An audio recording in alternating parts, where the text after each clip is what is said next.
Razavatana fandaharana ara-pahasalamana iresahana mahakasika ny fahasalamana amin'ny lafiny rehetra sy ho an'ny sokajin'olona rehetra ifampizarana torohevitra mahasoa. Falomerabantsika rehetra izay manaraka fandaharana taizavatana eto amin'ny 17 rehefa zoma faran'ny herinandro tahaka izao moa dia famondrona lohahevitra no resahana andrety herinandro tia no ataontsika. Ampatsahiviko fa resaka momba ny mila mijery maso hatrany isika izay iarahana amin'ny Dr Fidy Barniaina avy ao amin'ny klinika Fidy Ambatomainty. Inona moa izany dokotera misorotra matarana hoe mila mijery maso ny olona anankiray? Ny sorotra afantarana mila mijery maso ny anankiray dia mazava ho azy fa rehefa mihena na miaratsy ny fahitana. Zay aloha voalohany indrindra. Ohatra hoe lasa tsy mahavaky soratra intsony izy, indrindra fa noho dehibe zany. Lasa manjavona tolotsa jerevana ndraindray ohatra manoromo maso na mijery akaiky zany na mijery lavitra, dikan'izany zany dia manatona dokotera fa mety mbola solomaso zany. Ny ankizy ohatra mamaky teny izy dia afangarony foana ilay vaky teny, ilay vakiny manoratra izy dia lasa tsy maintsy ilay soratra fa lasa mivilambilana sady lasa mety hoe fangaro dia na maseny mpampianatra mamaky teny eny amin'ny tableau izy dia tsy mahita izy mitarana hoe tsy hitako na zavatra hafa nytononony dia raha zay raha zazakely zay satria zaza moa tsy miteny fa vanina ahafantarana azy ilay zavatra zay vakiny tsy hitany. Zay zany no famala voalohany na lehibe zao ohatra ndraindray ohatra hoe tsy mahita rehefa harivariva amin'ny tsapatsapy izy mihena zany ilay fahitana tsy mahita raha vao maizina na dia mitemitsy izy hoe manjavona na mahita zavatra hafa ohatra matromatroka na ndraindray lasa voafetraka ny zavatra jerena. Tsika zao raha mijery dia ohatra ny somary mahita manjavonjavona manodidina fa ndraindray lasa ohatra ny hoe boribory kely fotsiny mahita sisany dia zany zao na dia misy koa tena tsy mahita misy tapaka teo olon-dehibe tena voan'izay tapitapy koa dia tsy mahita maso dia mamonjy dokotera.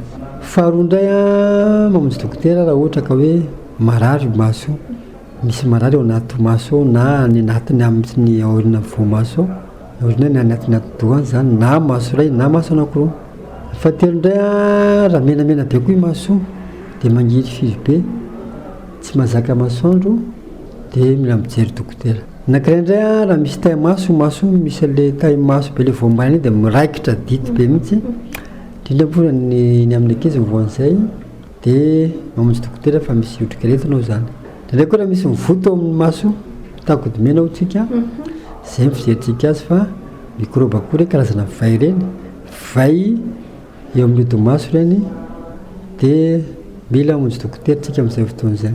Na ndraindray koa dia mangiry firy fotsiny maso ohatra mangiry firy ohatra misy fasika zany dia mijory maso lava zany na maso iray na maso roa voan'izany dia raha vao zay koa ny tranga dia mila mamonjy dokotera tsika.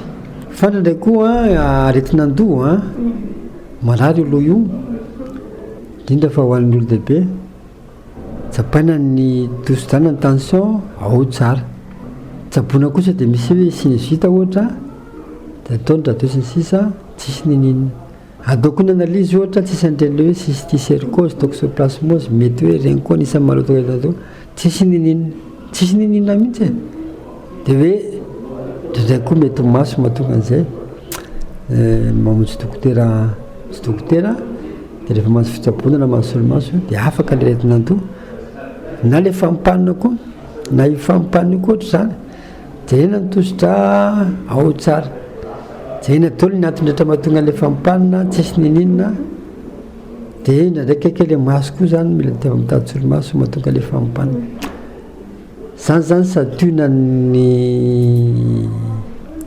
fisehoan-javatra eo amin'ny fahasalamana mety mahatonga antsika hamonjy dokotera. Dia misy moa zany ndraindray dokotera tsotra aloha ny antonona ohatra hoe zavatra voalazana teo dia avy eo ny dokotera tsotra miteny hoe tena mila manao solomaso ty mamonjy dokotera na maso.